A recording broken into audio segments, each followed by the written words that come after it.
It feels like a perfect beginning of the week, maybe except the hair. The hair. You know, I risk public humiliation every time I come on here, and at a certain point, you just gotta not care. And you just show up and do your thing. So we are back, my friends, to begin a new week with triumphant music. What would we do without this music? You know, Tradscape is back on the scene. Artist Journal, February 12th, 2024, broadcasting from the coffee shop of the mind, where I'm freshly from, making art after the gym. A beautiful beginning to the week here. So, and now we're hanging out. So I'm thrilled about that too. So again, welcome back. And we're going to hear from Tradscape if I lined up my tabs correctly here. I tried a new format in terms of my schedule. I am constantly tinkering with my schedule. Which was, I never actually prepared the tabs the night before.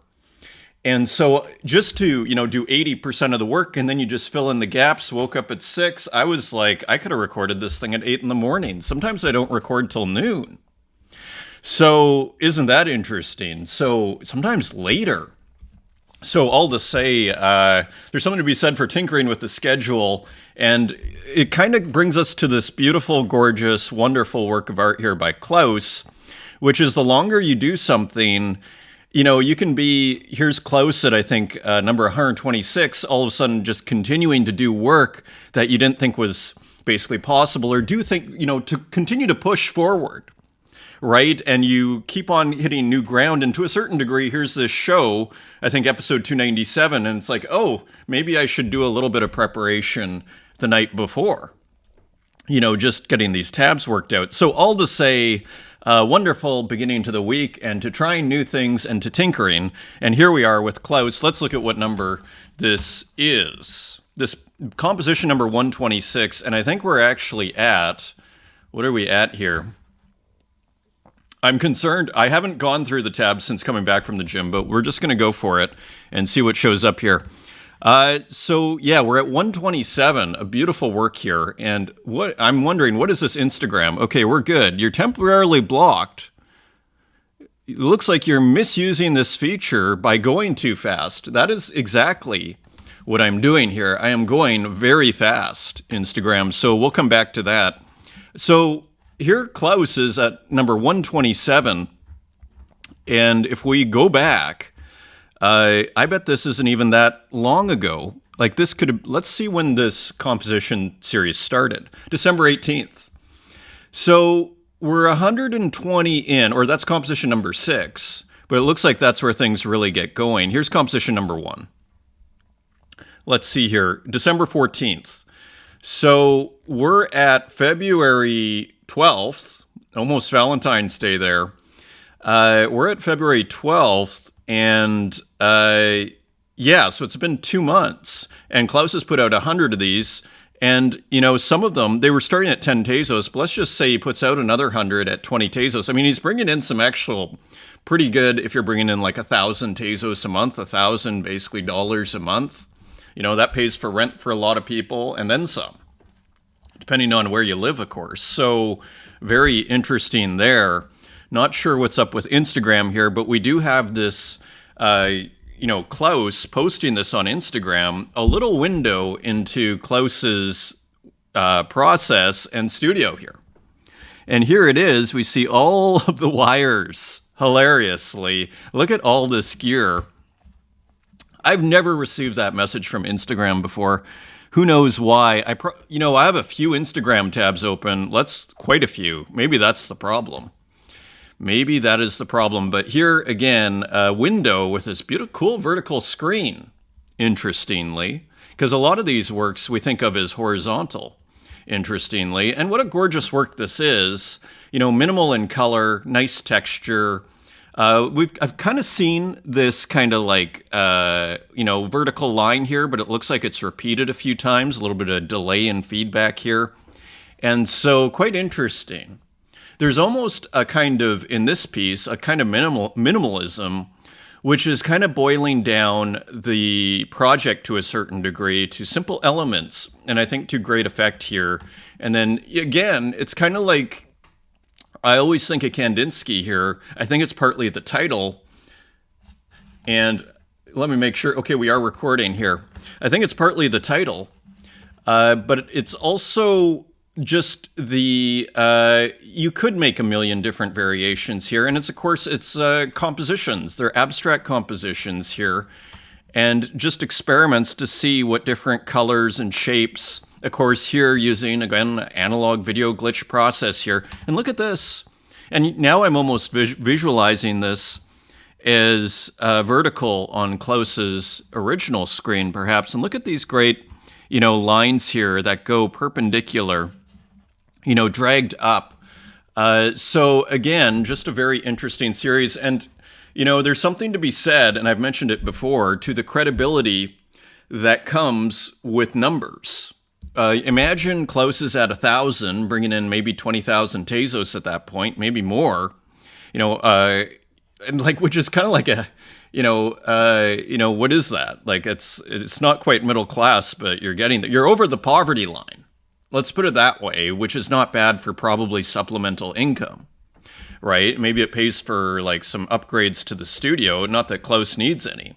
So there is a credibility, because imagine, if I can minimize this, imagine if we were at composition number 3 and it all stopped, or composition number 10 and it all stopped. At composition 126, you start going, again, I start to go, oh, why, it seems like if this was in a museum and you're seeing composition 126, it starts to feel like there's the credibility of this could be in a museum, just by virtue of the numbers, and one could argue the consistent output.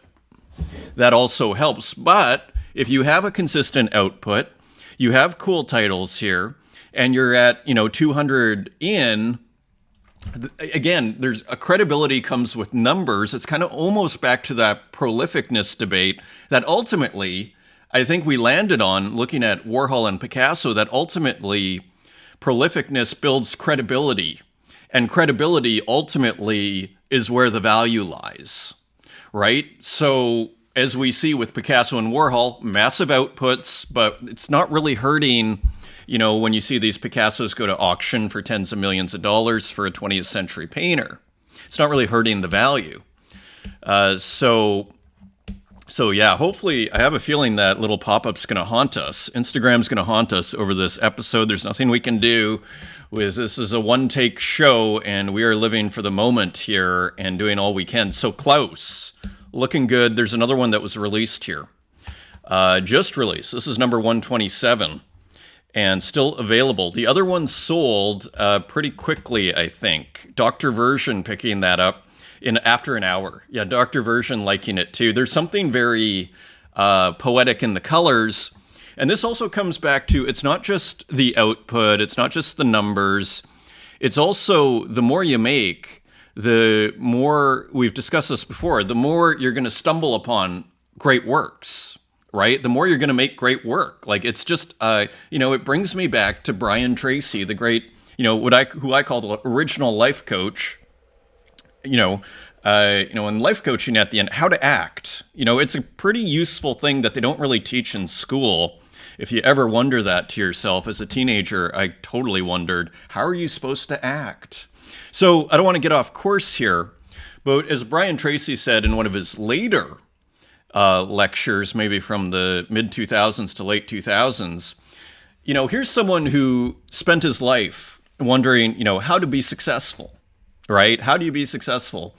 And what was really interesting was when I assume he was in his late 60s, early 70s at that point. He's still alive, by the way. Still putting out content, as one would expect from who I call the original life coach. But one of the insights that he had there after a lifetime of trying to figure out success is the conclusion he came to is it's largely statistical. The more things you try, the more successes you're going to have. So that, and that really resonated with me. That really stuck with me, because I see it totally as true in the arts and in visual art. And as an artist, the more things you make, the more you're going to stumble across making great works, the more great works you're going to make. It's statistical, one could argue, not to mention you're getting better at stuff along the way. So your stats are probably, your averages of, you're probably going to get a higher ratio of successful works as you get better. So it's kind of a positive feedback loop there. So again, and then we see this really original piece here, trying something a little different, right? Very interesting, keeping it interesting. And here's composition number 125. Almost, I want to say, a hat tip to Mumble Boy here. It almost has a touch of Mumble Boy in it. But I'm sure just random here, but almost those similar colors we know and love here. And here, just another really cool work here. And that's the thing with this style. You theoretically could sample from anywhere, couldn't you?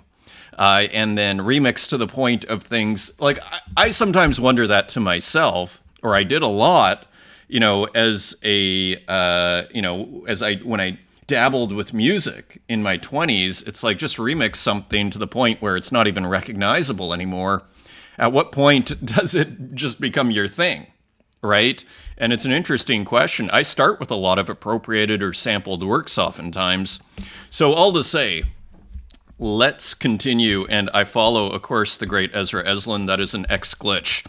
The way to people's hearts is through nostalgia and melancholy. Actually, before we do that, forgive me, folks. I should have went through all of this stuff beforehand. Let's see if we have any comments here. And we're also going to visit the X. And look, we have a ton of comments here from last episode. And thank you for the big support on that one. Thank you so much we have Score, Psycho.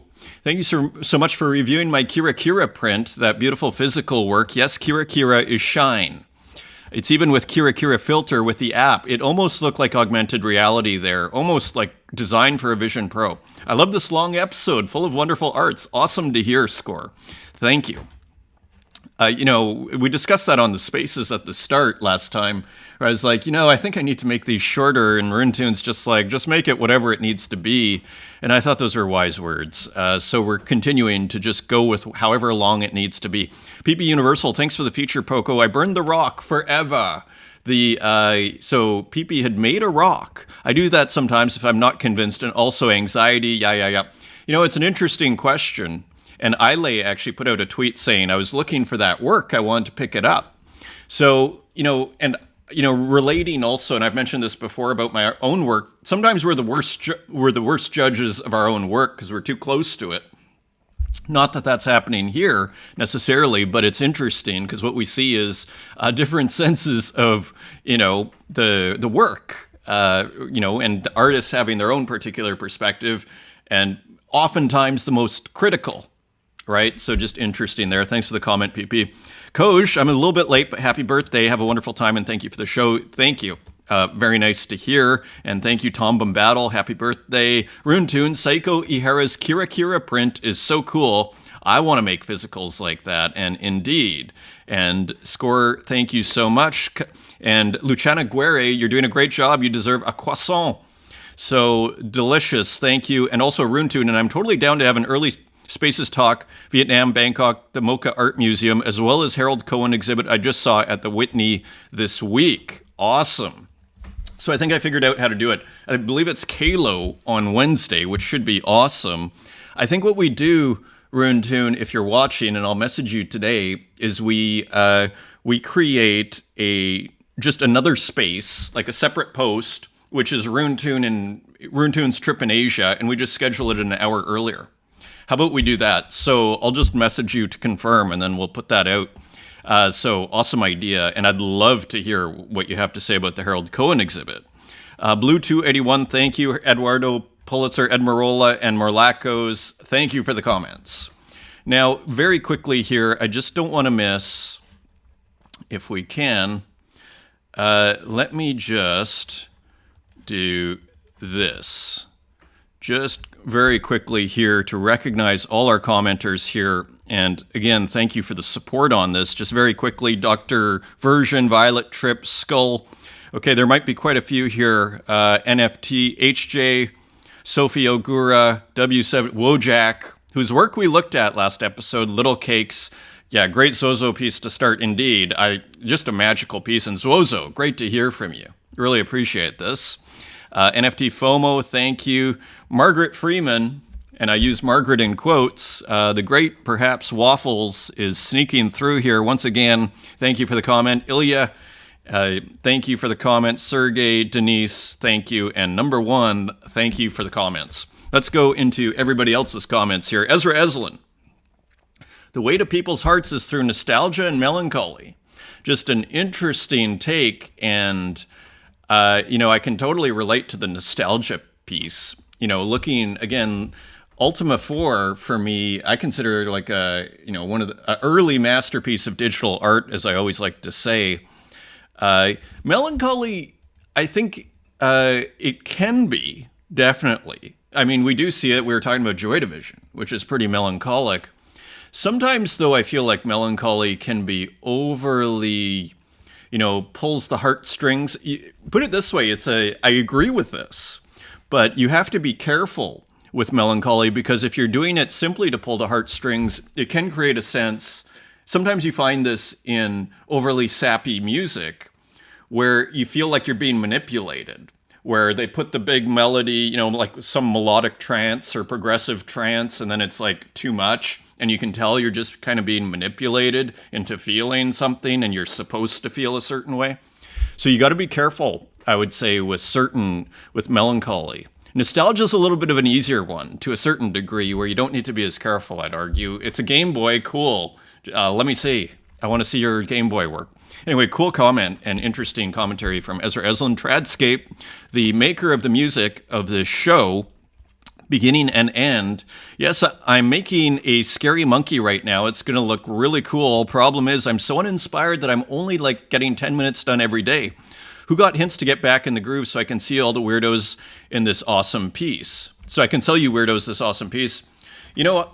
What's interesting, I think a lot of people struggle with that. I've dealt with that just recently. I was trying to start, and someone said music, and actually totally, and I realized I needed new headphones, so I got new headphones, and now I'm getting way more bass, and all of a sudden I'm back in the groove, and I'm feeling the music again. I thought I was starting to not feel music anymore, but it was actually my headphones, having good bass and whatever. I think the old headphones had one too many drops into like a glass of water or something, and so they weren't working as well. So music is not a bad way of doing it. Looking forward to seeing that. Strange thing, I think it's vital to take a moment to appreciate the efforts of Object.com team in democratizing art through their daily curation. Of course, so they did, in fact, it was a curation on the homepage from the show, which was awesome. And so that was very cool. They put out a tweet after last show, after I finished recording, but before I posted last show. So that was awesome. And they also put Bosque Gracias, which was really cool too. They're championing all artists using their platform, while others tend to spotlight the usual names consecutively. I hope they can learn from, right? So exactly, there's so much, the whole reason one could argue this show exists at all is because there is so much talent that was frankly unrecognized, right? And so, and this happens in all the arts, to a certain degree. The arts, it's not like the talent isn't there. It's that the talent isn't really celebrated. And so for me, it's like a huge opportunity, which kind of developed organically, this journal of sorts, but really it's featuring a whole bunch of art that is not really, for the most part, and I think that's changed over the course of this show. I think just by virtue of putting out 300 videos, people are now, and I think it would have happened anyway, but maybe not to the same degree, right? And so I think it's awesome. It's a huge opportunity for Object. They have so much great art on their platform, and rather than just putting the top 5 sellers and then endlessly hammering away that these are the only 5 artists we need to care about, oftentimes the better art can often be found in obscurity.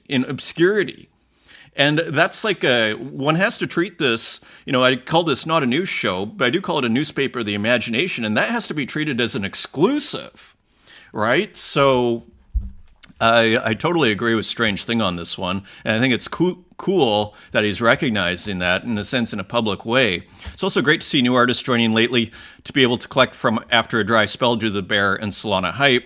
Plus, the new fake whale drop with many great artists is fire. So again, so just very, very cool. Totally agree. Ryan, who I believe is one of the developers behind Taya, the current Taya, the creation contract for Taya is 99% done, and we're wrapping up the final tests and checks now.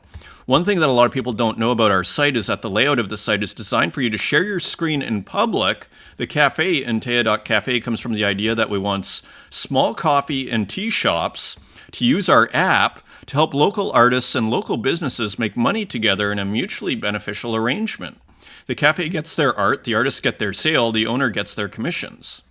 Very interesting. I never put that together. It's good to explain this stuff. Have to visit. Let's look at Taya Cafe really quickly. I think this confuses some people because most apps are designed in a way that where the screen is dedicated to a single user. Ours is meant to be a shared experience. That's what the rabbit and turtle slider is for. It's going to be somewhat of a hurdle to change people's habits, but I'm hoping some will be up for it. Well, I think it helps to actually explain. So here's Taya.cafe. And I guess, so here, maybe this is it. It's like a slideshow, right?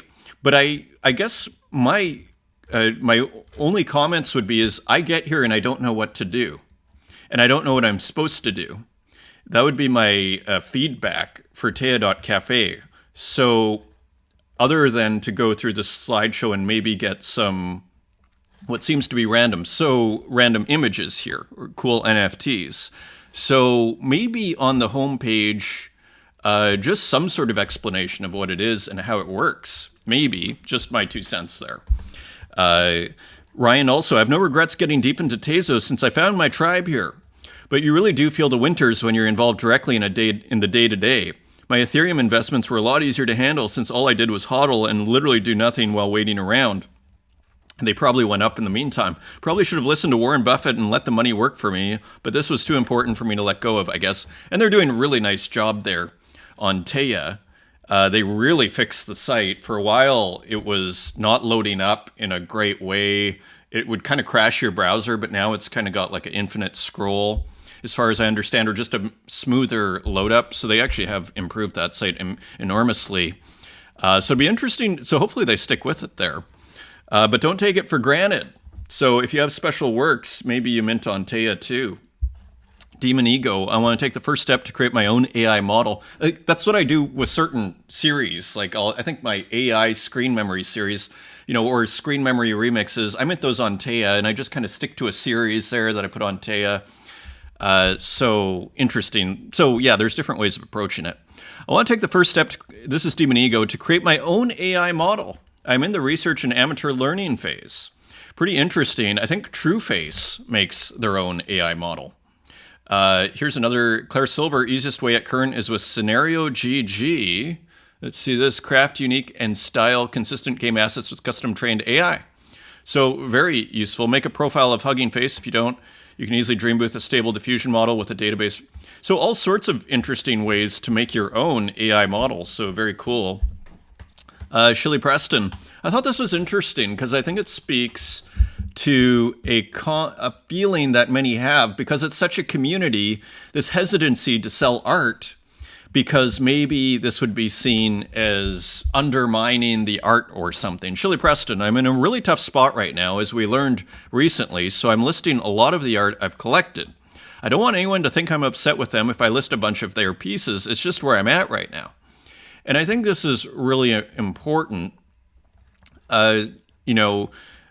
People, when you buy something, you should be able to do whatever you want with it. It's different if Shilly sells it for a penny, right? Then it's kind of like, okay, maybe sending a signal of sorts. But if Shilly's selling them, even if they're below price because Shilly needs to sell them, it's perfectly, like, the fact is Shilly bought it to begin with. So I don't think anybody should feel there's kind of a shame that sometimes gets associated with selling. I think it's totally fine.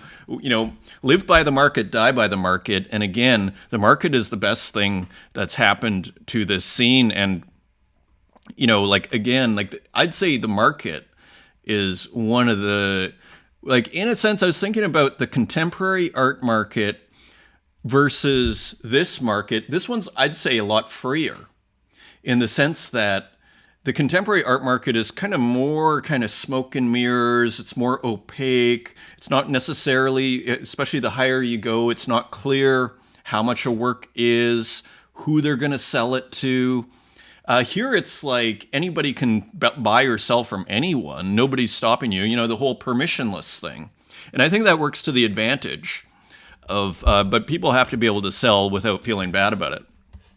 Mech.txt, what's inside on, so doing the Tez vending machine takeover, introducing 18 artworks and it's 5 tiers. So a lot going on here. Cool font there, of course. Mech vending takeover, nice combination of fonts there. That looks, I was going to say, no, that's not quite a Trajan, but almost. So anyway, very cool here. And Mech putting some one-of-ones as well as some other works here. And here it is. I mean, it looks great, doesn't it? So Mech has redesigned the vending machine to Mech's style here, and it is on. So this started when? Maybe yesterday. And already a lot of the one-of-ones have gone, but I think there are still some left. We'll see if this loads up here. And here we are. So here are, as you see down here, mech.txt vending machine. We'll see if that loads. Here. Do this. We'll start with some of these works here and we'll come back to that. So here's some of the works, and I remember this being posted on Twitter. This is a gorgeous work. Love the big chunky pixels. And very interestingly, putting some dithering inside of a pixel. Very cool. Very, very cool. And this is the sort of stuff that happens only when you are being very prolific. Of course, mech.txt putting out a ton of work, probably only had to go into probably had a ton of work that could be used here. And so this, I'm not sure if this is sold yet. This might still be available in the vending machine, but putting, as you see, mech.txt vending takeover, putting like a ton of work here. Maybe, maybe close to 20 works here by mech.txt are in the vending machine. So pretty cool. So if you're a mech.txt person or fan, check out the Tez vending machine. And look, one-of-ones. So probably pretty good odds, better than the lottery here, and just very cool work. Here's another one, extrapolation of suffering. Nice kind of use of nature here, almost like a dragged out sun here, kind of cool. And nice work here. And here's another one, this is an edition of 13, Be Not Afraid. And here we see a headless statue with the sun behind it, working the classics theme. And Janus. I thought Janus is, I think, the two-headed dog, if I'm not mistaken here. And there's maybe the other side here, as we see the blinking eyes on the other side of this head here. Very cool work here. And I think this is a one-of-one as well. Nice kind of green palette here.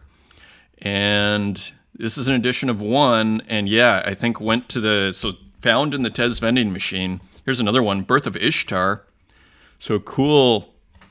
So very cool work here in the Tez vending machine, as you can see. And there is more. Tiresias, of course, the old blind prophet from Oedipus Rex there, and I think some other stories there too, also in the Metamorphoses by Ovid. So interesting take on Tiresias. Beautiful landscape there, and this kind of moving. Let's see if we can see the animation there. Maybe no animation. Actually, okay. The animation is here. So all to say, just a really beautiful 8 frames. So, and I love how small this canvas is. Huge fan. Huge fan. Okay, into the physicals we go. Uxine continues to make huge progress here. We have to look closer at this, in fact. This is looking really, really good. Of course, I followed Uxine. That is an X glitch. Look at this. So what is going on here? It looks like the white, what seemingly is white on blue, is actually negative space. And it looks like a maybe a 2 color, a little bit of a second color put in here. This brown and the blue, but it looks like a 1-pass screen print. Look at how good this looks. And again, it's like the errors, the randomness of the error, the errors kind of create this sense of randomness here. And to really great effect, and making it, again, that randomness, the randomness of physicality creates a kind of preciousness and uniqueness. You you couldn't recreate this exactly on another pass. It would be slightly different. Same with the colors. So really using, if you're going to go physical, you kind of like my kind of approach to physical is go physical, but when you do, go physical in a way, at least this is my own, what I tell myself. I'm not telling everybody else to do this, but this is how I see it.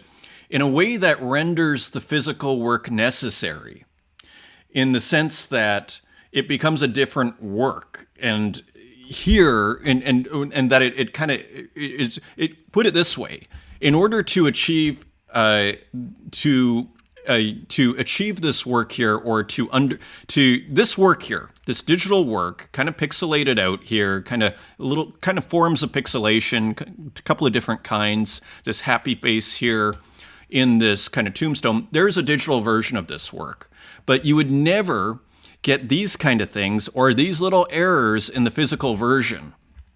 Or all of this, all of the little kind of bleeds and all of the unperfectness that you would never get in the digital, which to me renders the physical necessary. It becomes its own work of art. And in that, it kind of, in a weird way, it legitimizes making something physical. It's not just, because put it this way, you could print this out on inkjet, this kind of image that Uxine had prepared. But basically, if you're that's why it almost doesn't even work, if you know what I'm saying. Oftentimes, if you take a digital work and you just do an inkjet print, first, inkjet's a little boring, but it's kind of boring, right? And then philosophically, it's not really, you could argue, it's not really necessary as a work of art because it's almost better on the screen. Here, you have a physical, randomness has been added, other ingredients that only happen, other elements that only happen in the physical artwork are being added here, transforming the work and rendering the work, necessary, one could argue, or at least, if it's not necessary, legitimizing its existence as not just kind of, oh, let's make another copy. It's more than a copy. That is my point here. So very nice work here by Uxine. And again, employing Warhol's philosophy, he could just make 100 of these. He could make 200 of these, and each one is going to be different. And, again, and legitimizing, one could say, to a certain degree, each one of those individual works, they all become unique. So incredibly powerful, not just from a artistic point of view, but also from a market point of view. Right? Because what becomes possible then at that point? This is very interesting here. Element Lee, engraved on paper. So as we see here, this looks like kind of notebook paper, but I think it was mentioned somewhere else that this is shiny paper. It looks to me like Element Lee is applying, I wonder if Element Lee has a laser engraver, because there's a lot of experiments going on here, and it doesn't look like Element Lee is going to the laser engraver workshop or to get this printed each time. This looks like a homemade version, so I'm not sure if it is. This is what it looks like, and again, it's a very similar situation to Uxine, right?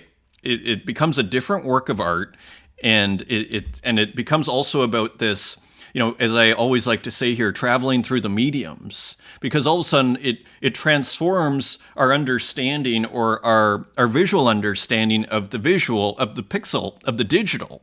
These pixels that have been rendered in this physically, imperfect, reality, right? So we get all sorts of little imperfections, small as they might be, and, rendering them, giving meaning to that image, to that physical work. Here's another one, very interesting work here, bark. So, tree, part of a tree. And again, you see a beautiful conceptual contrast as well as visual contrast between the digital, what you might be tempted to call the artificial, and nature.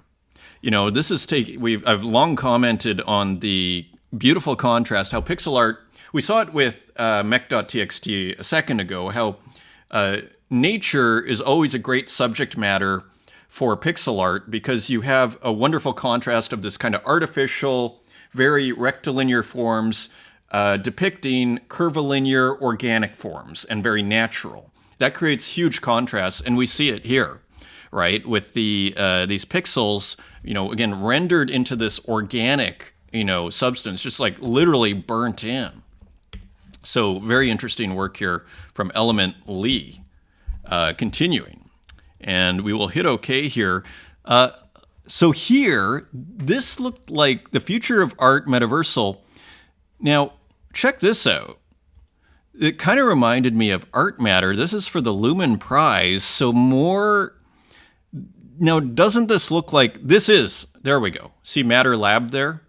That is Art Matter, I believe. So I wasn't sure if they were still running. I had heard that Art Matter actually wasn't going, but it looks like they are going. So not sure, but as you see here, you see actually it totally explained here, the process. And as we kind of long pointed out, you get the texture first, and then it's kind of printed on top the color. So there it is. So very interesting there. And here we have a work in the studio from Martin Bruce. Very cool to see that in action. And remember this? Remember this work that we saw as a digital work? So again, traveling through the mediums here, Martin Bruce. So this looks like the source that Martin Bruce eventually maybe changed. And here was another work by Martin Bruce. Look at this. Wild.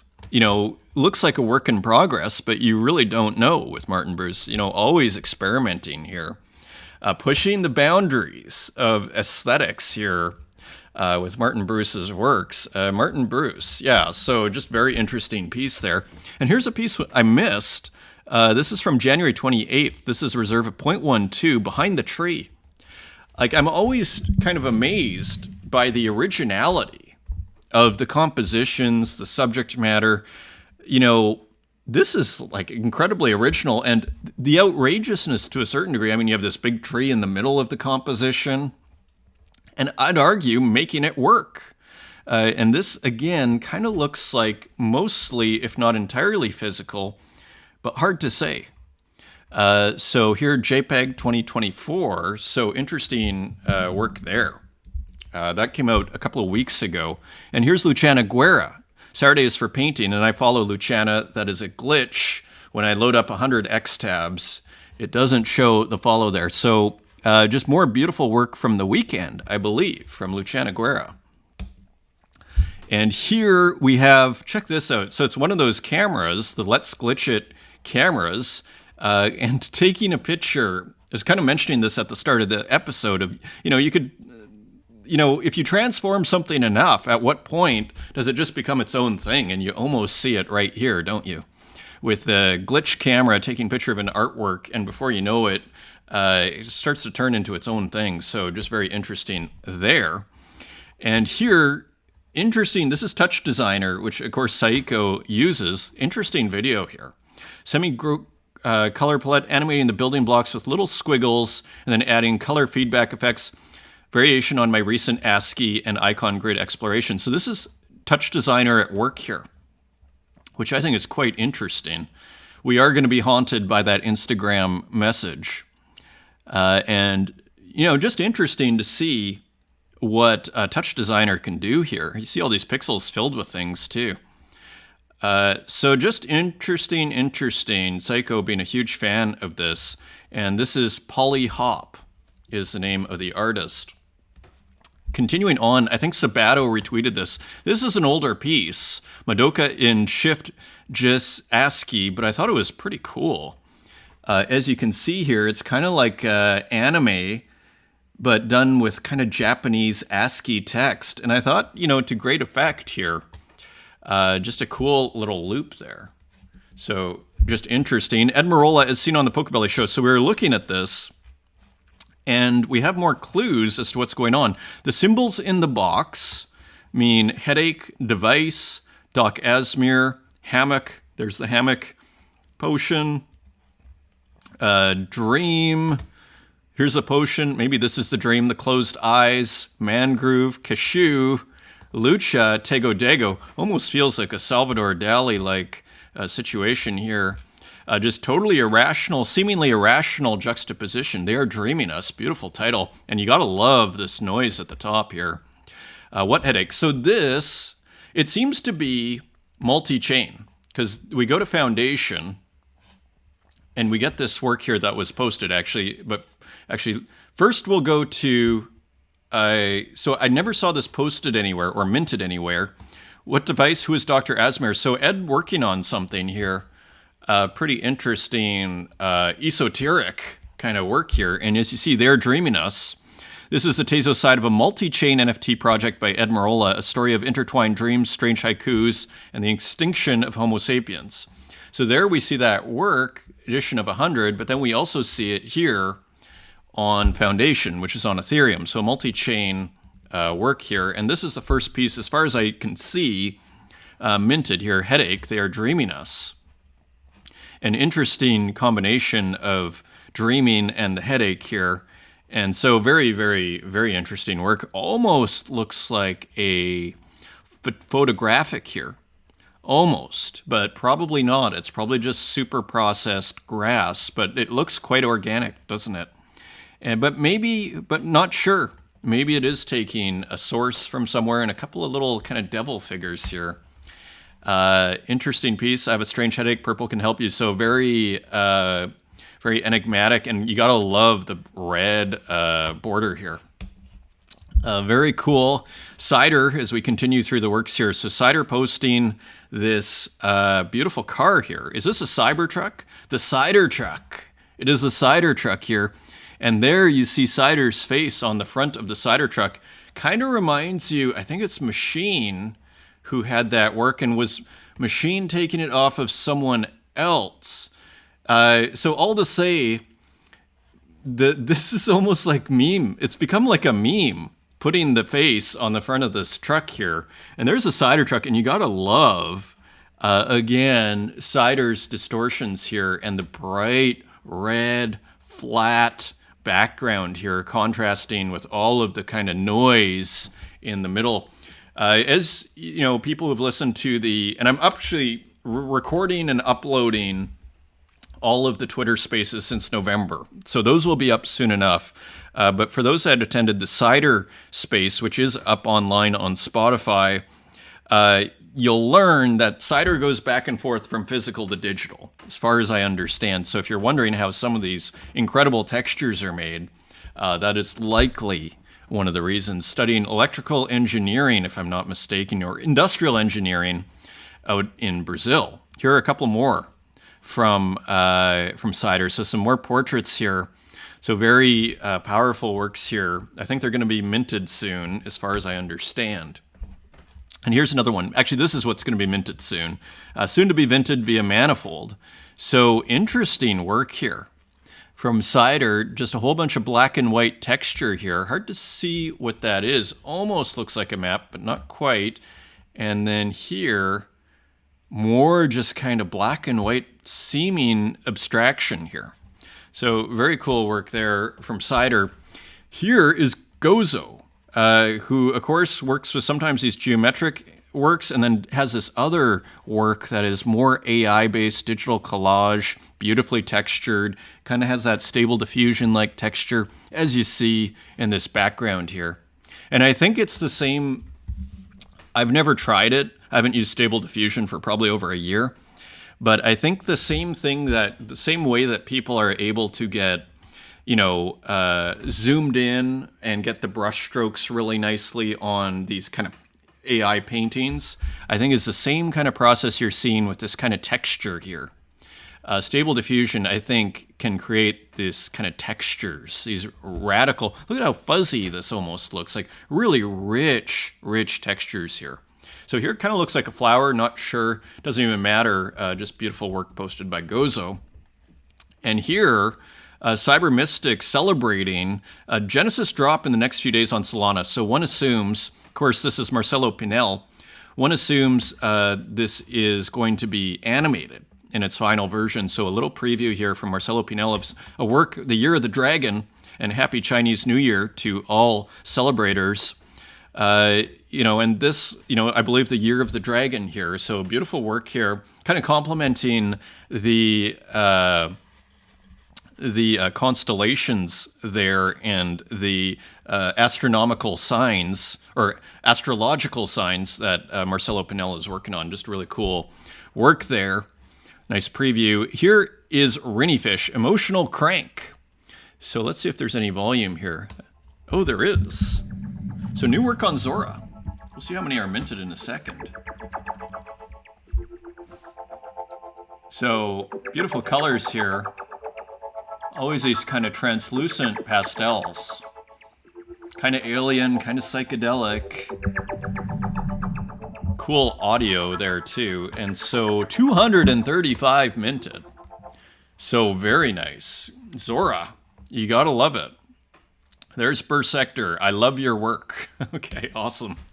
Here's Uxine. This was just posted. Kind of an interesting piece here. Maybe a work in progress, perhaps. And you see Uxine just working in almost this blue-violet. And then the pink, kind of changing the palette, at least with this seeming work in progress here. And this awesome text here. Just, again, making it all look very easy and just very cool. Here, Myth with a couple of works, Apollo Creed. And again, one of these beautiful kind of flat blue backgrounds here. We saw that with Cider. And here is, I'm not sure who Apollo Creed is. Maybe that's a famous boxer. Not sure, but a really nice piece here from Myth. So beautiful addition to this series. Edition of 10, available for $9.50. And that is on secondary. So pretty reasonable price. I thought this was awesome. Tommy the Machine Gun. This is Myth edition of 10, only $7.50 here. So these were transferred. So pretty good deal here for this pretty hilarious piece here. Love the hair.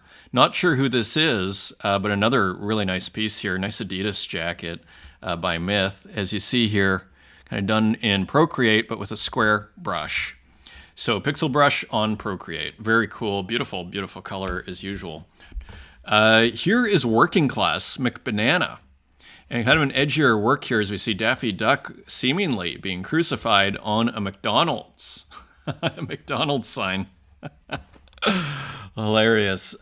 Cool work. McDonald's hat here, and then kind of looks like a garbage bag on the head, with a couple of eyes poking out. And there you see almost the stigmata on the hands and a banana. Interesting pink background, and again, the clouds, which we saw in an earlier work there, didn't we? And McDonald's kind of manually done there. So we saw the clouds in this other work here, so kind of a nice complement to this work, this edition of 15 with the piano. Keeping with the clouds, interesting work from Working Class. Continuing on, this is Rustic Digital Art with a wild start to that piece, as you'll see here. Wake Up Sleepyhead. We'll see if it... There we go. And a wild rendition. Again, always keeping it kind of unpredictable here. Look at this wild kind of painting of the head. And almost that big question mark is almost a question mark we have, isn't it? That big kind of Super Mario question mark. And let's see. And look at that. So just very, very nice. And we'll just see one more time the texture here. Nice texture, almost like a noise, light noise texture in the brown there. Nice touch. And then the big Pac-Man Chrono Trigger. Now 35 Tezos. It's an edition of 1. Still available. Very cool. And look at Dan Control pushing his own limits here. What is this called? Il Banchiere, which I think is the banker. Withdraw your savings. You'll need them to eat. Repeat next month. Now, do you notice something different like I do?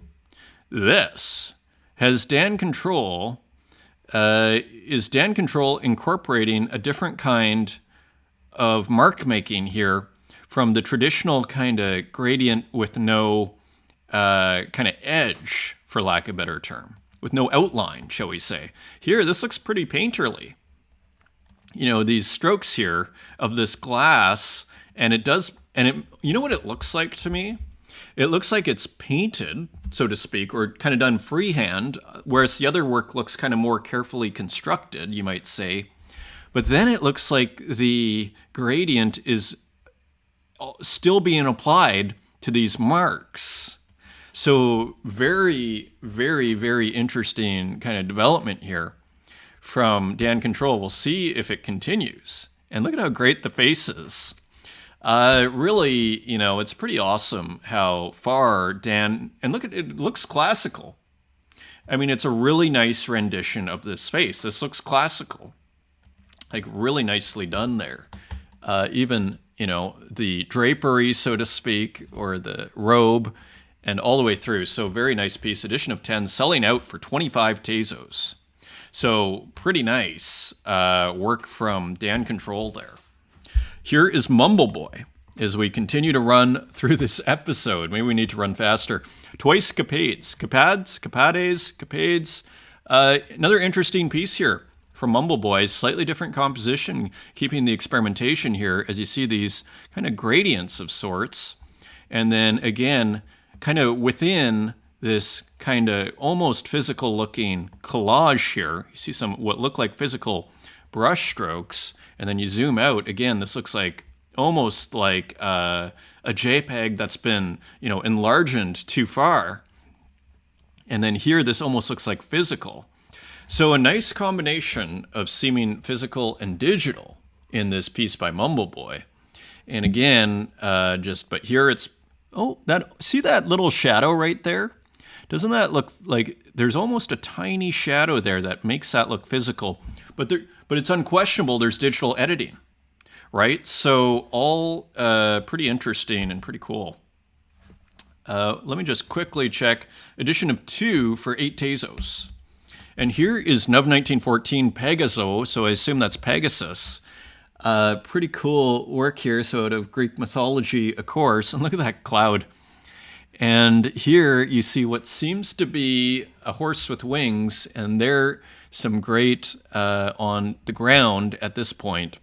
Look at that when you zoom in. Look how great that is. Interesting color there too, interesting blue, and even that kind of gradient there.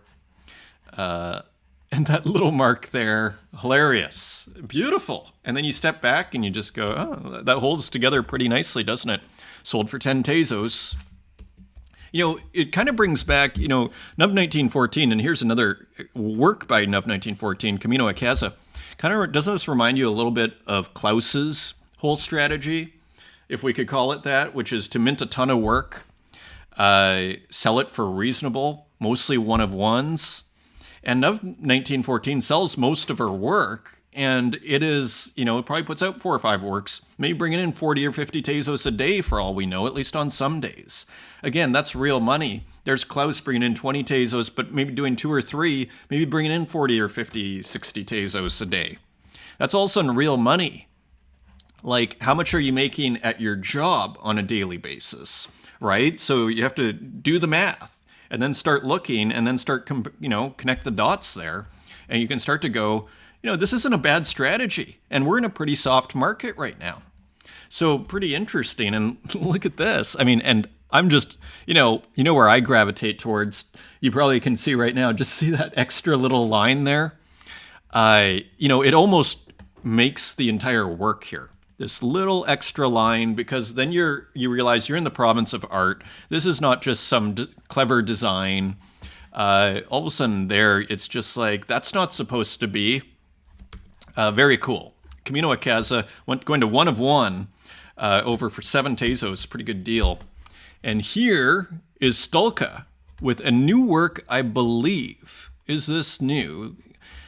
Okay, we'll see if we can find here's the bids a day ago. Yeah, so going for a Sol. Nice work, Stulka. That is okay, we don't need the chat. We will get this. Let's see if there's volume. There's no volume. So cool work here from the great illustrator Stulka, who has really nice work on Tezos, if you're ever looking. Putting out a work. Welcome to the afterlife. Who knew? Who knew this was the afterlife? So cool work here from Stulka. Kind of painterly in this one. And looks an animated like a kind of movie of sorts. And here, okay, there we go. There we go. And then you see maybe a kind of ghost-like figure there. So who knew this was the afterlife? And so very cool. Let's continue going for a Sol at auction. Here's Pomelo. And let's see if we can get this going. Always cool jazz. It's feeling like Friday. Really nice jazz there. We'll see if we can find out who it is. Almost like a little key tattoo. Very original drawing here, like white on, almost white here, white on cream. Let's see what's going on here. Probably looks like the music is by Pomelo. I'm Pomelo the Clown and I Can't Die. So maybe this is almost a self-portrait of at least the character Pomelo. And this has been listed for 10 Tezos. Nice piece. Beautiful music. Love the vibe. Jake Studios, Life After Death. So continuing this, crucifixion theme here as we see this figure here with almost fire on the arms. And again, we've got this kind of stigmata of sorts. And maybe Vision Pro with a halo. And there's a cigarette. Almost looks like the Super Rare logo there. Interestingly, and some wild kind of pixelated clouds both up and down, and then this chain. So again, very intuitive, just seemingly following, and there's the head of this person here. So seemingly just following whatever seems to work. And there's something to be said for that. Kind of brings us back to Andre Breton's first definition of surrealism, right? Pure psychic automatism, right? It seems like there's a kind of psychic, just going, not thinking too hard. Jake Studios works pretty fast too. And so, therefore, maybe doesn't have time, so is able, that's one of the, working fast has its benefits because all of a sudden he's able to come up with things that he might not come up with had he been thinking for 4 days on what to do. So, Life After Death, interesting piece, 55 Tezos, 1 of 1. Here's another work by Katerina Create, and thank you for the video that came out over the weekend. It made me think, people have mentioned it to me. I can't remember who said it. More people should be making videos, referring to what I was doing over here. So, Katerina put out a video, and that's what went through my head. It's a very powerful medium. Video to state the obvious. Anyway, let's look at Katerina's work. Unexpected Rider. This is a 1 of 1 for 20 Tezos here. And there we see the Katerina Create figure with what looks like a black goat, perhaps, and a moon on top. So again, continuing this series and very cool animation here in the grass and also in the sky here. Very subtle kind of colored animation. So cool work there, making a big triangle interesting as a composition. Unexpected Rider, part of the Riders series, which we've been looking at. This is going for 20 Tezos, 1 of 1 on Object. And here is Turkeract, Pushed Man, and this is a 1 of 1 for 12 Tezos. And again, just another interesting piece by Turkeract, always kind of going with kind of the darker side of human nature, so a little bit of violence here in this work here, kind of capturing, these emotions, interestingly, in digital artworks. This is pretty interesting too, kind of a bleaker work. This is Matt Fury, and here we see the Colonel, KFC, Colonel Sanders here, and then you see the workers and you see the chickens that probably go into the burgers, and of course the Colonel being the puppet master here.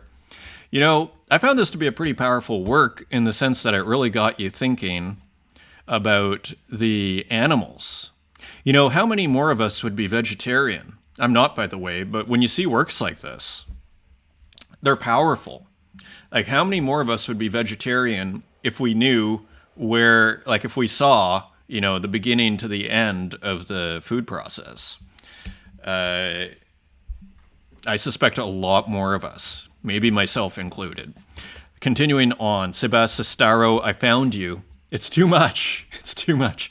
Sebastistaro, 90 Tezos, 1 edition of 1, interesting composition, cool, classic kind of Sebastistaro colors.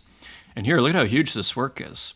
And then we see this tiny figure here with this long psychological shadow facing this kind of, light source here, almost like a sun. Interestingly, barefoot. Oh, no, with shoes on. Cool piece. So this is 90 Tezos on Object. The Gateway to Infinity is a series. And here's another work along the same lines with a figure looking into this abstraction here. So very cool. I follow Seba, of course. That is a glitch on X. Psychofuturist. So I'm not sure if I've seen Psychofuturist before. Seemed like a cool work. Aliens smell like the faintest whiff of roasted marshmallows. Pretty original.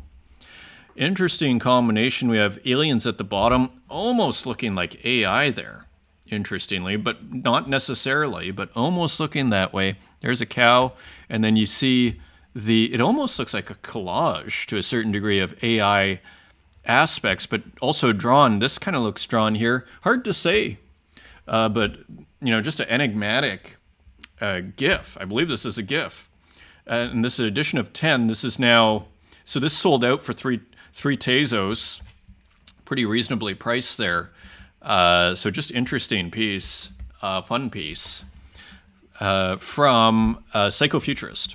Continuing on, here is Don't Buy, The Catcher in the Rye, and very interesting description with the C:/ and then here we see what looks like sort of like object recognition from surveillance cameras, with some imagery and this person here going through a wheat field. So kind of a very, almost like a picture of our thoughts to a certain degree. And look at how, I love this, how the cloud, shifts over to these windows here. Very cool. Interesting title. The Catcher in the Rye, 5 Tezos, edition of 10. Continuing on, here's Demon Ego, games that test my patience. So interesting piece here on Zora. Just listed 8 minted, and just a cool another GIF here, and cool pixelation down there. This one looks more digital, doesn't it? So keeping us all guessing here, but also I think Demon Ego likes to scan stuff in as well. Anyway, interesting piece here, like the blue, and just a fun work. Continuing on, here is Slava 3, Stupefaction, and here we see a skull with what looks like a bit of, what would you call that? It's almost like, it's like an effect that you get, almost like this kind of rainbow kind of glitching of sorts of the CMYK. And anyway, and so just cool work here. Skeleton with what looks like maybe some ASCII text, not necessarily coming from the skull. 44 minted, also on Zora. Here's a cool work by Jacques Disclosure, The Truth. And so I'm not going to leave this on. Internet just scam. So interesting piece here. Not going to leave it on too long because of the flash. Interesting dithering in the background there. The Truth. Here's Guru Hyena, Gugades. Interesting title. And again, looking like some World Wide Web clips and GIFs here from the 90s here with a bit of a Photoshop background. And maybe even a little bit of Photoshop or some kind of window here. And here, prompt or of sorts. And here, 2 minted so far. This is also on Zora. Cool work. Mint started on February 10th. Continuing on, another work by Juana Pedru. So we looked at a previous work here that was very similar to this. Here's a new one. And we'll see if we can get this, maybe because of the temporary block. Yeah, here it is. So unfortunately, I can't make it too big. Maybe if we do that. But it's just a really cool series. I love the work here. I love this series. There's something very powerful about it. It basically seems to be taking, what I like about it, or what speaks to me, is it's almost taking this video game paradigm, right? A visual paradigm, and it's kind of recontextualizing it. It's remixing it. It's kind of using that as a source and then going, hey, I'm going to be an artist with all this stuff, and I'm going to start making a bunch of strokes. Pretty nice. Just interesting. Interesting background. Again, using this gaming kind of device, this tiling, as, it reminds me to a certain degree of, what is his name? The great German artist who was the, very, very famous. He worked alongside Gerhard Richter, was basically the German answer to Warhol, Polka. Sigmar Polka, one of the things he would do was he would take like old sheets or old patterns and then use that as a source, as a canvas of sorts. And you kind of see a similar thing going on here on this work here. So look at that. Here's the physical version. So very, very, very, very interesting. So cool work from Juana Pedru. Here's Mo S-H-I-T. Who Are You? I thought this was a great piece. This is minted on Zora. Kind of a wild piece. Not sure if it's an AI work. I mean, it seems like Mo was putting out a ton of AI work. Still is. Only one minted. But I think it was just listed here. Very, just an interesting piece here. Original. Could be a combination of AI and stuff. I'm not sure. Interesting GIF. And here, hilariously, is RJ, the Creation of Adam, or Creation Adam. This is an edition of 15. And I think these were only going for a Tezos. And as you see, I think it's using Minesweeper to create, of course, the Creation of Adam by Michelangelo on the Sistine Chapel, on the ceiling of the Sistine Chapel. Beautiful rendition, by the way. And here, what did this sell for? Only a Tezos. So, you know, artists are finding very creative ways to still bring in revenue in a soft market. Nifty Monkey, Caster saw this first. Not sure what this is. It almost felt abstract, or if it's new, maybe it's old. Not sure, but I thought it was pretty cool. So this is Nifty Monkey, who, of course, always gets pretty huge traffic. 13,000 so far here. It's an interesting kind of jittery work. Seems to really understand the vibe of the internet and social media in terms of just that glitchy, twittery, or glitchy, pixelated goodness, let's call it. Pixology. This looks new, doesn't it? We haven't seen from Pixology for a while, at least as far as I understand. I like the monochromatic look here. And there you even see this ancient Egyptian-like figure here in the background. So interesting piece here by, and you gotta love the frame, by Pixology. So looking like they're back on the scene. Françoise Gamma, Shape AD04. So this was just minted too. This is 3 Tezos. And interesting piece here. Looking like playing with 3D, but also playing with these kind of, with pixelation. Shape AD04, edition of 16. And here's another really cool work, X Look Around. And this is an edition of 30 at 3 Tezos each. So very nice rendering, if you can see that, of a figure or something going on there. Kind of half abstract, kind of looks like a figure, but with all sorts of cool lines coming around, coming from it. Continuing on, Renato Marini, Furnace. I thought this was pretty cool too. And looking like a furnace there, and interesting framing here and everything. Great color, just simple concept. Very cool. Pixel art animation, conceptual art, edition of 100, going for 33 Tezos cents, so pretty reasonable price. And here's Nicholas Sassoon. Very cool work. Here's the new RGB study number 50. Again, the value of being prolific, bit of a different one to keep you company. And look at this. You know, 50. It took 50, and then all of a sudden you get like, and they were all looking pretty good, and then you get like a spectacular work. It's like Klaus at the beginning there. You know, has made several wonderful works, but then at 126, it's like, boom, I was like, I want to start with this, you know? And so it just goes to show, like, it's actually, in a weird way, I'd say there's no debate. You know, I was also thinking, and people have brought this up before, like, it's so easy to be scarce, to make your art scarce. It's like, it's called not making any. The hard thing is to be prolific. So it's not really even a debate in my mind, to be honest. So here again, I just think it's like we see over and over the value of being prolific. And this looks fabulous. Look at this beautiful color here. This beautiful animated abstract. And here is Popple with a new pixel artwork here. Emi Tanaka in the back alley, part of a series called Tokai Jihane. And this is 30 Tezos, edition of 25. And there is one left. So doing very well here. Look at that. Look at that. Look at Popple. Or selling at 15, I should say. So nice work from Popple. Now 30 Tezos probably for the... yeah, that's on secondary. So let's take a closer look here. And it looks like combining maybe some generative art and some pixel art again. And here, kind of a different vibe, though.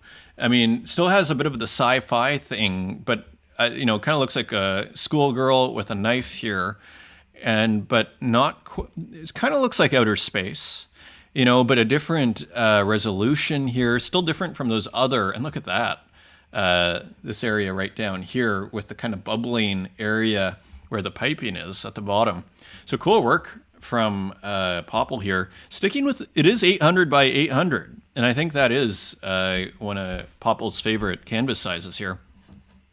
I don't think we looked at this one, Contemporary Laptop. When did this come out? February 10th, and it is the 12th, so we haven't seen this one yet. This is an edition of 20. This is Muji. I loved the title, Contemporary Laptop. And here we see these just beautiful kind of rainbow, you know, almost like wires or energy going in and out of the computer here, and this cool keyboard, beautifully colored computer. You know, the color of the computer there, that kind of beautiful beige working with this kind of rich gray-green, really, Muji's got a great sense of color from my perspective. And then you have this beautiful, another interesting kind of, you know, remember the last one with the, what would almost look like metallic, you know, these, you know, cycling gradients here in the piece, keeping the innovation there.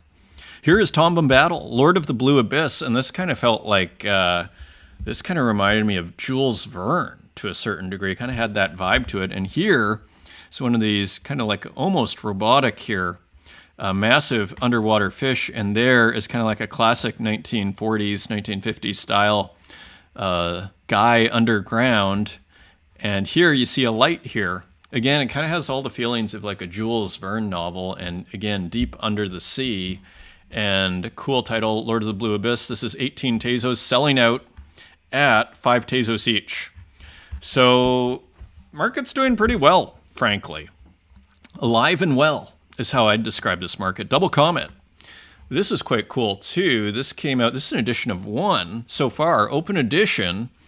And sometimes you get lucky and these turn into 1 of 1s. And this is XOXO. So not Zozo, but Zozo, I think is how we pronounce this. And almost looking like these Super Mario stars here. And then a luminescent one coming out when they join, interestingly. Cool piece. And let's continue. Gogolitus, Celestial Equilibrium.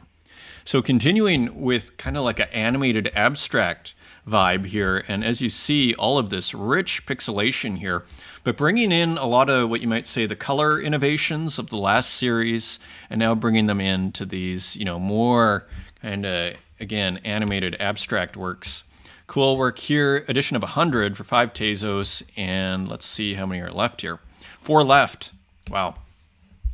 Here is Acid Boy, exploring P5.js, which of course, you know, if you can get your JavaScript or P5.js going on, must be a very tempting to, again, I'm always looking at ordinals if you can get low file sizes.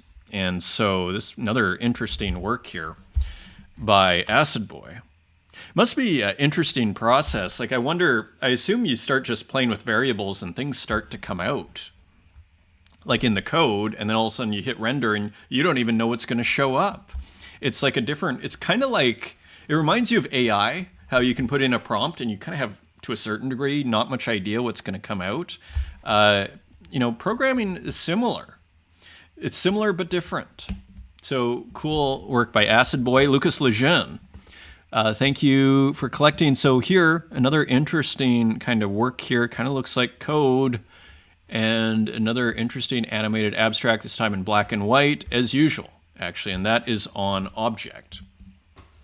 And here's a work by Renki, interesting piece here, kind of reminiscent of those works you've seen in the gallery by that minimalist. Is it Donald Judd? Is that the name? Seiki? You know, famous minimalist works here, but playing with light here. So just interesting piece here. This is a 1 of 1. And not listed. Here is Luis Andre Gamma with a pretty cool, it's been releasing a lot of cool work actually. Again, seeming to play with fractals here.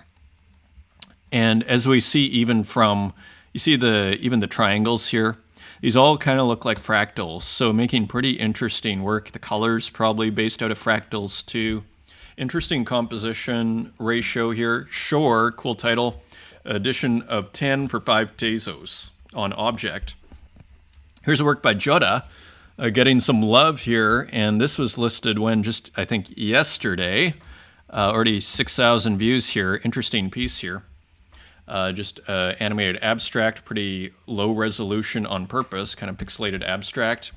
Here's Fluxo 9 by Braun, and very just cool series here. This one kind of looks more like kind of flowing, almost like liquid flowing from right to left here. Almost like lava flows. And here we see all different kinds of dithering. Here you see dithering or rendering of digital objects, so to speak, for lack of a better term. Interesting color. Fluxo 9, this is edition of 23 for 2 Tezos, for 2 Tezos, 30 Tezos cents. Continuing on, Yuri J, which could hang right beside that Braun work. Interesting post here. And what looks like plankton or an amoeba there. So another cool work here. Again, kind of playing along similar lines here. Similar but different. Static. And here's an abstract by Santiago, which I think is going to be on super rare for some reason. I don't know why I thought that. I thought I saw something. But all to say, another cool abstract here with a ton going on from Santiago. Kind of epic abstract there. And here's Santiago Ruao, kind of almost looking like a mask. I come from the past. I am your ancestor. And of course, I follow Santiago. And this is on Zora. Interesting piece here. It's starting to get a little bit more it's starting to feel a little bit more representational. It's like we're just inching towards figurative or representational. I come from the past. Love the title, and even it looks like a shamanic mask. Edition of 16 minted so far, and available for another 168 days. So you have time on that one. Here's Walk with another work, 1015. And the more I see this series, it's kind of like Klaus. If Walk had released only like 3 or 4 of these, I'm not sure if you'd have the same kind of credibility as, here we are 3 hours later or 2.5 hours later, 200 works later. And it's starting to feel epic. And then you start going, it starts to gather more significance. Right? And then you start going, you ask the museum question to yourself, like, could I picture this in a museum? It gets easier and easier after work number 200. Because then there's a kind of credibility that has been built up. A significance has been built up. Meaning has been accumulated. Right? So here's 1015 looking, and again, you can get this series, this museum-worthy series, right now only at Tezos at auction. Here is Ranixdeer, Endless GM. So I believe this is from the new series here. So playing with light and playing also, with the blacks and the whites here, and then mixing them with color. Kind of simple and very cool, almost reminding you of those other minimalist works with the fluorescent lights, right? So very nice minimal piece here from Ranixdeer. And here's DJ Kiro and MCHX. So they are collaborating. I don't think this has been minted anywhere yet, but almost like a drawing here. And then, so interesting. And it almost looks, you see that color field in the background? Almost looks like MCHX, but then there's a drawing over top. Interesting combination there from Kiro. And just going to leave this on for a second from Tugcan. So a very flux number 16, a very intense work there from Tugcan. And here's Coda Nakazono as we run through this episode. Continuum number 191. So interesting piece here, a little more square-like, kind of different feel to it. You still have this kind of liquid form in the front, but quite a different look to it, and even a different shape. Like oftentimes these are rectangular. Continuum number 191. We're kind of back to this credibility issue. Like the more you put out, like hasn't Coda built up an enormous amount of credibility, I would argue, by now at 191? It's interesting, isn't it? And so here selling 10 Tezos each, edition of 20, so and being rewarded for it by the market We have a few from Bosque Grazias, who of course was on the homepage of Object on the weekend, so that was awesome. So here we're going to go pretty quick. Edition of 5 for 5 Tezos. It's called Cattle. So another beautiful juxtaposition. The cream at the bottom, just on a color level, just totally makes it for me. It's just beautiful, beautiful color. Those almost analog colors. Here's another one called Everywhere, edition of 2 for 7 Tezos. So just beautiful. Kind of looks like digital treatment in the coloring, right? But so physical at the same time. And I just love even the white background, but it's not a perfect white. It looks literally, maybe it is a perfect white, but it reminds me of like a light, like this is put on a light table, right? Look at this one. Got palm trees here, time harvesting. Great title too. And again, just awesome color here. Beautiful juxtaposition. Again, kind of very loose and fun feeling, like a Rauschenberg in its kind of placement of images. I mean, there is an advantage, of course, to working physically, right? Because you get a looseness where you just put it on and there's a randomness. Again, the randomness of physicality is a huge, we saw it in Uxine, we see it in Element Lee, and we're seeing it here just by, I just put it down there, and it's something we really appreciate in Rauschenberg. And it helps give, but maybe let's just imagine that this red here is a digital treatment. It's tempting to think that, isn't it? Like, otherwise, how else was that red made? Was it really red? Right, so it makes it all very interesting. It's this hybrid of physical and digital.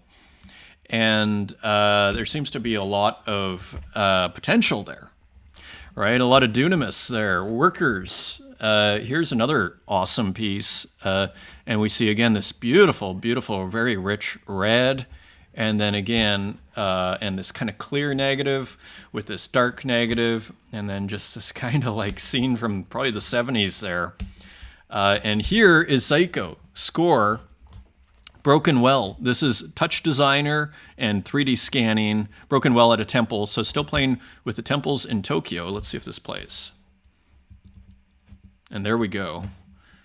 The Kira Kira. The shine. So interesting use of 3D scanning here. And we even kind of zoom in a little bit. Kind of looks like a well of sorts, or some sort of, water you can get to maybe fill up your water, some kind of fountain of sorts, water fountain. Very, very interesting. Love the direction, like literally like a film director. Like there's a little bit of direction, so to speak, in this work. Interestingly, this is a 1 of 1 for 100 Tezos on Object. And here is Kuhei Yamashita with an unusual GLB here. Of these flowers here, kind of a nice, simple work. Kind of, again, would feel right at home in a contemporary art gallery, wouldn't it? This work here, especially as a physical. So this is a GLB, so get out your Vision Pro. 13 Tezos here, and hopefully, so as we go into the AI in our final minutes here, and I thought this was a really interesting AI, kind of a different feel to this one. Ana Maria Caballero research. So probably trying out a bunch of stuff, and then coming across this great output here. Very interesting. And there is the tiara. So cool AI artwork. Here is Anna Dart, who is putting out some more work, which is awesome to see. So some new innovations here, some new additions to our foundation. And so as we see kind of painting over top of these people, got a couple more here. Really nice renditions, of course, AI, and totally recognizable as Anna Dart here. Great top area there, too. And again, we're kind of back to this physicality. Like, I mean, it's incredible how good AI is at kind of rendering this kind of sense of physicality. They are blending together to a certain degree. So again, paint over top of these portraits here. This is a reserve of 0.55 ETH. And here's another one. Love the black background here. This is 0.66 ETH. So very interesting work here from Anna Dart.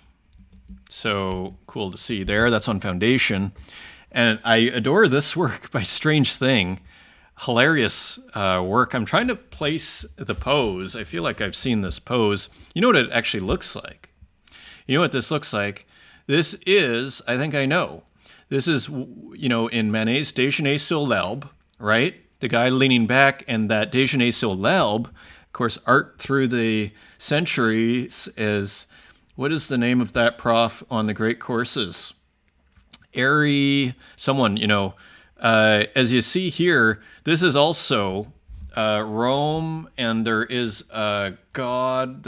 Is it the Rome River? Okay, look at this, and then we're going to bring up Rome River God in the Capitoline Museum there. We'll see that?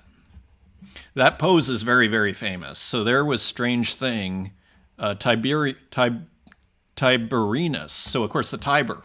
The god of the Tiber, of course, which is the river that goes through Rome. Tiberinus is also known as the river god, who found the twins Romulus and Remus and gave them to the she-wolf Lupa, who had just lost her own cubs to suckle.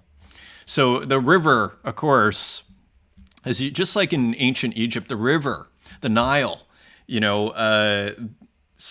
very interesting, the importance of rivers to a lot of these major cities.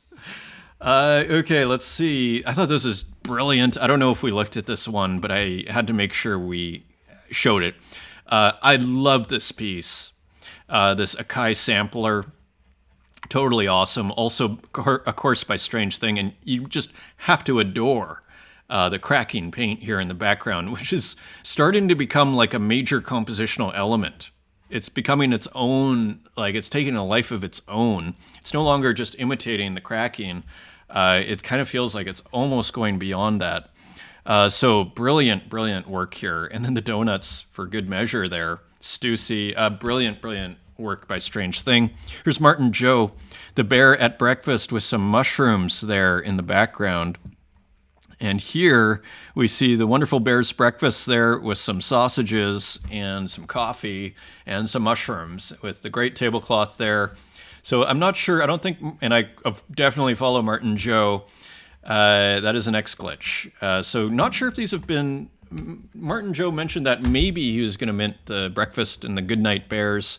Here's Mr. Shapeless, who also I follow. Awesome to see Mr. Shapeless back on the scene here with, again, Der Wanderer kind of figure here looking off into the great expanse here and almost like a landscape in the sky of sorts, an interesting sun with shadow on it. Cool work there. And here is Score, just a laptop and a little kind of figure, not even sure what that is. Very nice piece from Score, more of a minimal piece, or sorry, not Score, Skamra. Sorry, Skamra. Beautiful piece by Skamra here. Again, with these great, what seem to be like, AI stable diffusion textures. And look at that great computer there by Skamra.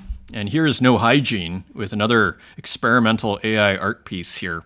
So cool work there. I don't know if it's been minted anywhere, just posted on X. And here's another Skamra. As we see here, these great colors here, which again, kind of reminiscent of those analog video glitch, and then a little figure here, and then some programming at the bottom there. So very cool there. And finally here, into the physical we go. So we were looking at this artist before. Who is this again? Uriel. Physical artwork, 40 by 60, so fairly small to have so much in there. So very cool artist here. And as you can see on the very edge, that is the table. So beautiful artwork, 40 by 60.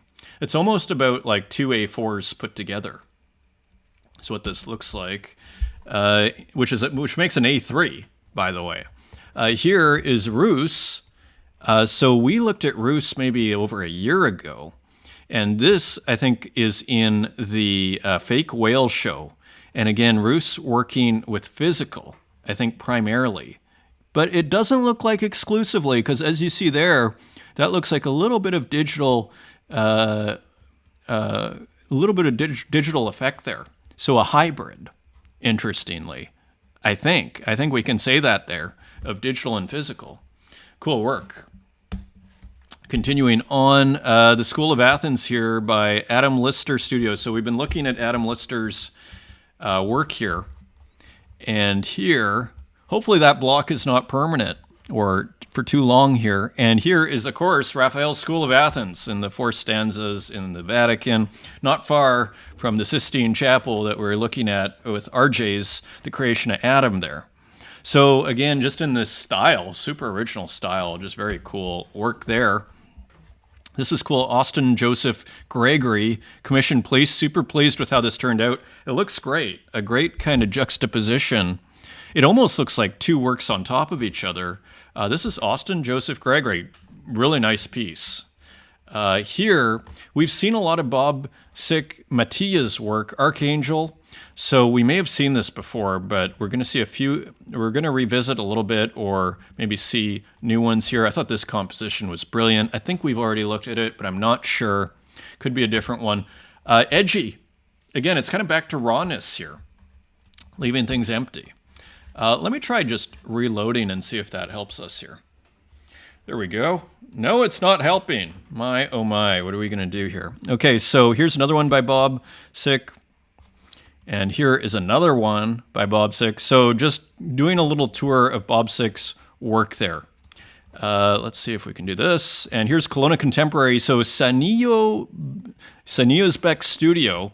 Into Me, I thought this was quite beautiful. So another incredible artist at Kelowna Contemporary. And as you see here, just beautifully painted. More brilliant paintings out there. Hack Herman Joseph. I mean, there was a time when I would look, at least, and I felt like I couldn't find anything. Now there's just like a total outpouring of a lot of great work. I'd never Hack Herman Joseph. I mean, just another interesting work. This looks like it was done on a paper bag. Very nice work here, 48 by 40 centimeters. And here is another one which looked like the Northern Lights. So this is actually older, 1916 to 1917. You know what's funny about that? Or about this? This looks like it could totally fit in with our works. I just assumed it was another one of these great works that we're coming across here. So that's from 1916, 1917. Kelowna Contemporary, this is Annabelle Arganaraz. So another interesting work from Kelowna Contemporary here. So just very impressive what's going on over there. And here is Thibaut Vincent Dutzemetière with almost this kind of Marilyn Manson figure here. This is from It's Not Gallery, which I think we've seen a lot from. I thought it was just very original. That whole piece, the composition, subject matter, how it was painted. Here's another one, Bamizo, What Now? Acrylic on Canvas. Right? So we're seeing this outpouring of contemporary painting. I barely used to show any painting. I don't know if the Instagram algorithm has improved, which is maybe why all of a sudden I'm seeing a ton of it. But also interesting, Ime Smith with this hourglass here and a snake coming across it. This is from 2019, Temptation Island. Just another interesting work there. And here, Rune Christensen. So we've been looking at Rune Christensen's work. There is the artist, and I thought it was interesting for us to just see it there within the context of a gallery and a person, just for scale. You see how great they look. You gotta love that gray background. And here, that gray-blue background, just an awesome artist here. Quiet at Dawn, 120 by 100 centimeters. Oil, spray paint, acrylic, and oil pastel. So multimedia there. Framed in oak. Just very awesome work there.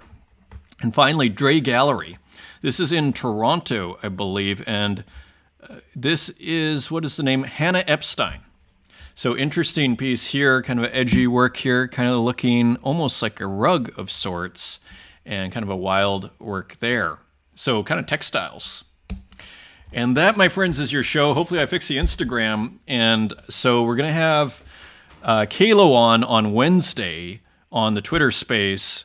So join us for that. And I'll also be releasing a video earlier that day. Thank you for joining me. And until next time, take care.